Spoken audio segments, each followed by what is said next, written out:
So this is Love, Chapter 10. Prince Charles wished he had something or someone to blame for being late to lunch. Under his breath, he ran through a list of excuses, each more pitiful than the last. Apologies, Aunt Genevieve. My horse stumbled over a fence during my morning ride. It's my fault. I was distracted. Apologies, Aunt Genevieve. I was so engrossed in the book I'm reading, and I didn't hear the clock strike noon. What book is it? I can't recall the title. He shook his head, trying again. Apologies, Aunt Genevieve. I wandered too far from the palace and got lost. What was I? Where was I, you say? In the gardens? I wanted to see whether the roses have bloomed. He shook his head at himself. Got lost on the palace grounds where you spent every free moment of your childhood exploring? Where there are at least 5 guards watching you at all times? None of his excuses were true, but worse, they weren't even good lies, and he knew it. Passing his horse's reins to the stable hand, he returned to the palace and made for the royal dining hall, where his aunt and father waited. In all honesty, he'd been well aware of the time. He'd ridden out to the edge of the palace grounds to a quieter part of the hill overlooking the city. Instead of heading back early so his valet could help him change out of his riding habit, he'd stayed out until the last minute, breathing in the fresh spring air and gazing down at the vast expanse of Villars. Even after 4 years away, he still knew the bend of every path and the shape of each grove across the royal grounds. How good it had felt to be out of the palace, away from the perfumed halls and the watchful eyes of his ancestors' towering portraits, and from the responsibility that weighed on his shoulders. How good it felt to try to forget, even if only for a moment, that the lofty trees and clipped hedges surrounding the palace perimeter were walls designed to keep him in and everyone else out. Only half mindful of his whereabouts, he soon found himself a mere turn away from the dining room. Its cream-painted doors, adorned with gilded angels and olive branches, were slightly parted. Charles could just make out his father's throaty voice inside, and his aunt's. He'd better hurry if he didn't want to disappoint Aunt Genevieve. As he quickened his pace, a young woman to his left curtsied, a servant he'd never seen. She wore a lavender sash with a wig slightly too large for her head.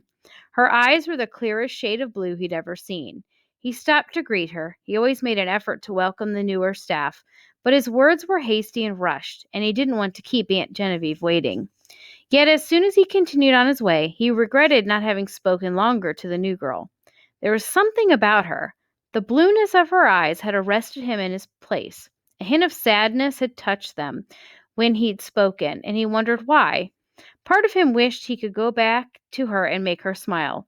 A mad possibility entered his mind. It made no sense at all, yet he couldn't get it out of his head. She'd looked so familiar. No, it couldn't be her. It had to be the sash, he reasoned. He hadn't seen any of the servants wear lavender, his aunt's color, in a long time. Yes, that was it. His mind made up, he made for the hidden panel in the wall where the servants entered and exited the royal dining room. The first person he encountered was just the one he was looking for. Madame Ermina, I was hoping you would help me with something. But of course, Your Highness, she beamed. Thank you, Charles cleared his throat. The new girl serving my aunt, he began, not at all sure what he was trying to get out of the conversation, but unable to stop himself from asking. What's her name? The new girl, Madame Ermina tilted her head. I do not know who you mean, Your Highness. She reminds me of someone. The prince shook his head. Never mind, it's... Oh, you must mean Louisa's street urchin. Yes, she was assigned to your aunt this morning.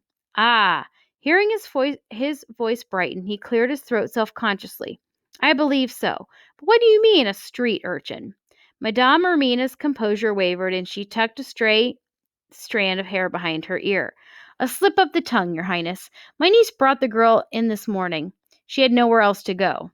This morning, Charles repeated. So she only just arrived? Yes, just. Sounds like she's an orphan, poor thing.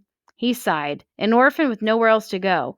His father and the Duke were convinced his mystery maiden was of noble birth, but her guilelessness and her earnest way she'd spoken to him weren't anything like the ladies at court he'd met.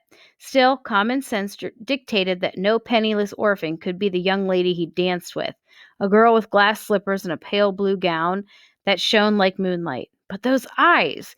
He couldn't shake the feeling that he'd seen them somewhere before. Thank you for your help. Madame Ermina curtsied. It is my pleasure, Your Highness. I haven't had a chance to tell you this personally until now, but everyone in the household is so happy to have you home for your studies. And I have looked forward to returning, replied Charles. He gave a slight, grateful bow of his head. Now, if you'll excuse me, it wasn't a lie, not entirely. He had been looking forward to returning to the palace and seeing his father. But was he happy to be back? Of that, he wasn't quite so sure. 4 years at the Royal University of Aurelius had changed him. He had lived in a dormitory instead of a palace, and his professors had called him by his name instead of his title. His classmates whispered behind his back, turning up their noses at him for sending away his valet and for staying in the university dormitory instead of at one of his father's nearby estates. But he never minded. He relished not being reminded of his royal status at every turn. The girl at the ball was the first person he had ever met who seemed to want to get to know him for him, not because he was the crown prince of Aurelius. She'd had no idea he was the prince, and Charles could not forget how refreshing that was, how wonderful it had been to simply talk to her. She hadn't cared about his title, and he wouldn't care about hers.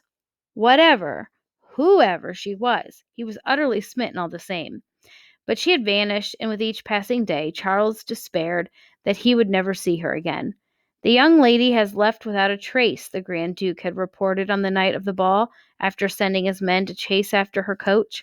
Then, after a snide pause, in which he had taken undisguised pleasure, he had added, "Don't you suppose that if she had wanted to marry His Royal Highness, she would have stayed?" Charles couldn't get Ferdinand's words out of his head. What if they were true? He wanted to believe she had fled the ball because it had been midnight, as she'd said, but what if she had left because of him? The doors to the royal dining room opened, and a familiar voice from inside called to him. "Charles!"